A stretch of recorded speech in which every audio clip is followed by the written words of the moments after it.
تو ہر چیز آہستہ آہستہ. اس سے میں ایک تھوڑی سی حیا کے خلاف بات ہے، لیکن ہماری سوسائٹی میں اس کو بہت اچھالا جا رہا ہے کہ یہ جو آج کل مردانہ قوت کے نام پہ ٹوپی ڈرامے ہو رہے ہیں نا، جوان آدمی میں کوئی کمزوری نہیں ہوتی. جب ہوتی ہے تو پھر ہر چیز ہی کمزور ہوتی ہے، ایک ساتھ ہی پوری باڈی کمزور ہوتی ہے انسان کی. اس لیے یہ ٹوٹکے موٹکے اور یہ اوٹ پٹانگ چیزیں کھانے کی ضرورت بولو نہیں ہے کہ جی یہ کھا کے پتہ نہیں تو 8 شادیوں کی طاقت پیدا ہو جائے گی، 16 شادیوں کی طاقت. بکواس ہے، سب فضول باتیں.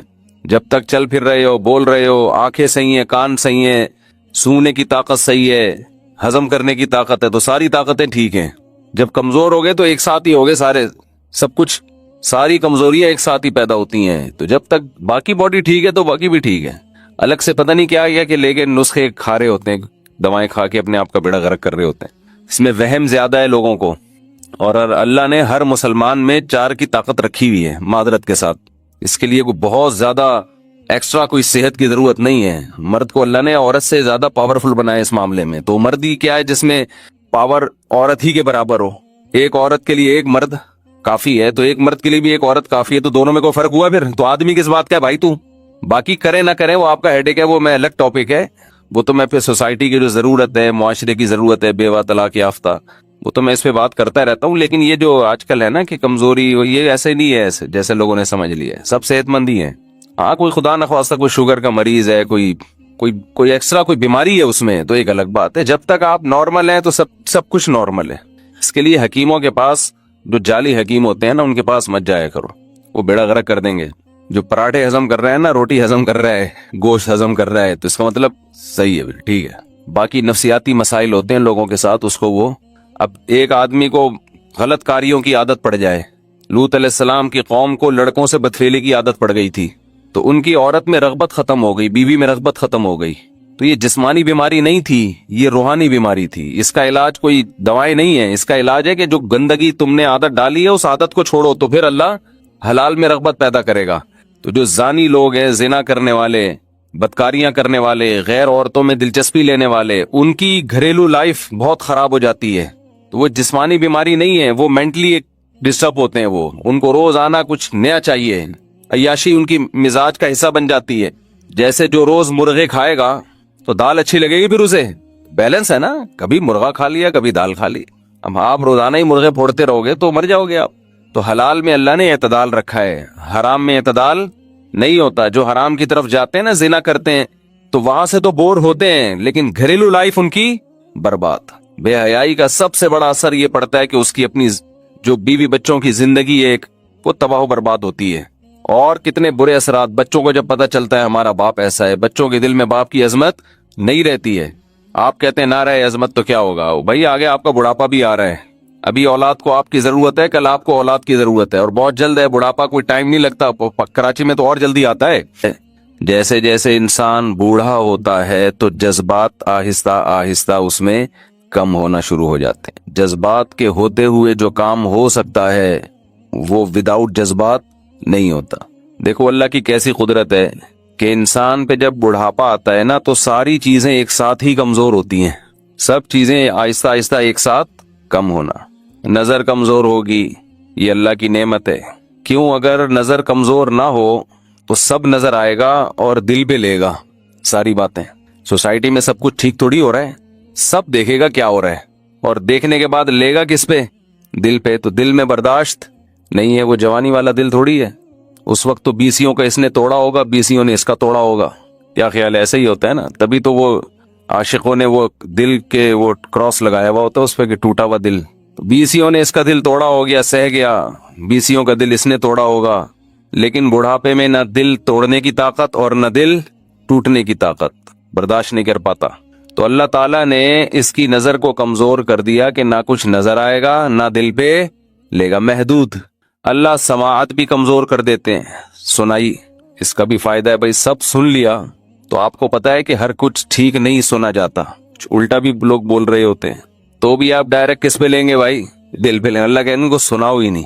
یہ 20 دفعہ ایک بات کو پوچھے بھائی کیا بولا ہے، تو اگلے کو پھر بیان چینج کرنے کا موقع مل جائے. پہلی دفعہ میں تو دادا ابو کے سامنے بہت غلط بولا تھا، لیکن جب دادا نے وضاحت طلب کی تو پھر پوتے نے بیان بدل دیا. کہ پہلی دفعہ میں یہ سمجھ میں آ جاتا تو دادا ڈائریکٹ کس پہ لے کے جاتے؟ دل پہ لے جاتے. دانت بھی اللہ کمزور کر دیتا ہے.